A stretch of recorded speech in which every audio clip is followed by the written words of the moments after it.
नमस्ते दोस्तों। Book as Hindi पर आप सभी का बहुत बहुत स्वागत है। मैं हूं आपका दोस्त और आज हम एक ऐसी यात्रा पर निकलने वाले हैं जो आपके सोचने के तरीके को हमेशा के लिए बदल देगी। क्या आपने कभी महसूस किया है कि आपका दिमाग एक उलझे हुए धागे की तरह है? हजारों विचार, चिंताएं और डर जो आपको वो करने से रोकते हैं जो आप असल में करना चाहते हैं। आज हम जिस किताब की बात कर रहे हैं उसका नाम है थिंक स्ट्रेट, जिसे लिखा है डैरियस फरून ने। ये किताब हमें सिखाती है कि कैसे अपने बेकाबू विचारों को मुट्ठी में किया जाए और एक स्पष्ट, सुखी और सफल जीवन जिया जाए। अगले 10 मिनटों तक मेरे साथ बने रहिए, क्योंकि आज हम सिर्फ एक किताब की समरी नहीं सुनेंगे, बल्कि अपने दिमाग को रीप्रोग्राम करना सीखेंगे। भाग 1, विचारों की असीमित शक्ति, the power of your thoughts. सोचिए, अगर मैं आपसे कहूं कि आपकी आज की हकीकत वैसी ही है जैसा आपने कल सोचा था, तो क्या आप मानेंगे? डैरियस कहते हैं कि हमारे विचार हमारे जीवन के सबसे शक्तिशाली कंट्रोलर हैं। वे सिर्फ भावनाएं नहीं हैं, वे आपके भविष्य का नक्शा यानी मैप हैं। हमारे विचार 2 तरह से काम करते हैं। पहला है न्यूरोप्लास्टिसिटी। विज्ञान कहता है कि हमारा दिमाग पत्थर की लकीर नहीं है, ये मोम की तरह है। जब आप बार बार एक ही बात सोचते हैं, जैसे मुझसे नहीं होगा या मैं तो फेल हो जाऊंगा, तो आपका दिमाग वैसे ही न्यूरल कनेक्शन बनाने लगता है। धीरे धीरे आपका दिमाग सफलता के रास्ते देखना ही बंद कर देता है। दूसरा तरीका है एक्शन। अगर आप मानते हैं कि आप जीत सकते हैं, तो आपका शरीर और दिमाग उस जीत के लिए मेहनत करने को तैयार हो जाता है। लेकिन अगर मन में हार मान ली, तो हाथ पैर भी जवाब दे देते हैं। किताब में एक ऐसे व्यक्ति का जिक्र है जिसने कैंसर जैसी जानलेवा बीमारी से सिर्फ इसलिए जंग जीत ली क्योंकि उसने खुद से कहा कि मैं इस बीमारी से बहुत बड़ा हूं। वहीं एक व्यापारी ने खुद को अजेय मानकर मिट्टी से सोना बना दिया। याद रखिए, आपकी सोच ही आपकी सीमा तय करती है। भाग 2, बेड़ियां तोड़ना, लिमिटिंग बिलीफ्स की पहचान। दोस्त, हम अक्सर बाहरी दुश्मनों से डरते हैं, लेकिन हमारे असली दुश्मन हमारे अंदर छुपे हुए लिमिटिंग बिलीफ्स हैं। ये वो विचार हैं जो हमें विश्वास दिलाते हैं कि हम काबिल नहीं हैं। जरा रुकिए और खुद से पूछिए, क्या आप अक्सर कहते हैं कि ये मेरे बस का नहीं है? क्या आप रिस्क लेने से सिर्फ इसलिए बचते हैं क्योंकि आपको फेल होने का डर है? क्या आप दूसरों की चकाचौंध देखकर खुद को छोटा महसूस करते हैं? अगर जवाब हाँ है, तो आप अपने विचारों के कैदी हैं। डैरियस हमें कुछ जादुई तरीके बताते हैं। अपने विचारों को चुनौती दें। जब भी मन कहे तू नहीं कर सकता, तो पूछिए, क्यों नहीं? क्या कोई सबूत है? खुद के दोस्त बने। हम दूसरों को तो बहुत सहानुभूति देते हैं, पर खुद को कोसते रहते हैं। खुद से प्यार से बात करना सीखिए। Positive affirmation. सुबह उठकर खुद को याद दिलाएं कि आप सक्षम हैं। ये कोई जादू नहीं, बल्कि आपके दिमाग की ट्रेनिंग है। भाग 3, न्यूरोप्लास्टिसिटी का विज्ञान यानी द साइंस ऑफ रीवायरिंग। कई लोग सोचते हैं कि मैं तो अब बूढ़ा हो गया हूं, अब क्या सीखूंगा? डैरियस कहते हैं, बिल्कुल गलत। आपका दिमाग मरते दम तक बदल सकता है।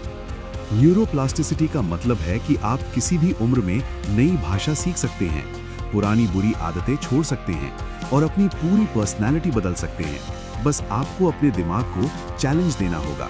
पहेलियां सुलझाइए, नई जगह घूमने जाइए, ऐसी किताबें पढ़िए जो आपकी विचारधारा के खिलाफ हों। जितना आप दिमाग को रगड़ेंगे, उतना ही ये चमकता जाएगा। भाग 4, आत्म जागरूकता, डेवलपिंग सेल्फ अवेयरनेस। सफलता का पहला कदम है खुद को जानना। क्या आप जानते हैं कि अभी इस वक्त आपके मन में क्या चल रहा है? थिंक स्ट्रेट हमें न्यूट्रल ऑब्जर्वेशन सिखाती है, यानी अपने विचारों को जज मत करो कि ये अच्छे हैं या बुरे, बस उन्हें देखो। डैरियस सलाह देते हैं कि जर्नलिंग करें। रात को सोने से पहले अपने विचारों को पन्नों पर उतार दें। जब आप अपने डर को कागज पर देखते हैं, तो वो डर छोटा लगने लगता है। माइंडफुलनेस मेडिटेशन भी एक अद्भुत जरिया है खुद को समझने का। भाग 5, आभार और विजुअलाइजेशन। जिंदगी में हम अक्सर उन चीजों के पीछे भागते हैं जो हमारे पास नहीं है, और जो है उसे भूल जाते हैं। यहीं से दुख शुरू होता है। लेखक कहते हैं कि ग्रैटिट्यूड यानी आभार व्यक्त करना एक मसल की तरह है। जितना ज्यादा आप शुक्रिया कहेंगे, जिंदगी उतनी ही खूबसूरत लगेगी। हर दिन 3 छोटी चीजें लिखें जिनके लिए आप शुक्रगुजार हैं। शायद वो सुबह की चाय हो या किसी दोस्त का फोन, और इसके साथ जोड़िए विजुअलाइजेशन को। अपनी आंखें बंद करें और महसूस करें कि आप अपना लक्ष्य पा चुके हैं। उस खुशी को, उस गर्व को अभी महसूस करें। जब आपका दिल उस एहसास को पहचान लेगा तो आपका दिमाग उसे हकीकत बनाने के रास्ते ढूंढ लेगा। भाग 6, लक्ष्यों का निर्धारण और जीत। सपना देखना और लक्ष्य बनाना दोनों में जमीन आसमान का फर्क है। मुझे अमीर बनना है, एक इच्छा है। मुझे अगले 2 साल में 10 लाख रुपए बचाने हैं, एक लक्ष्य है। डैरियस स्मार्ट प्रिंसिपल पर जोर देते हैं। एस यानी स्पेसिफिक, लक्ष्य साफ हो। एम यानी मेजरेबल, जिसे मापा जा सके।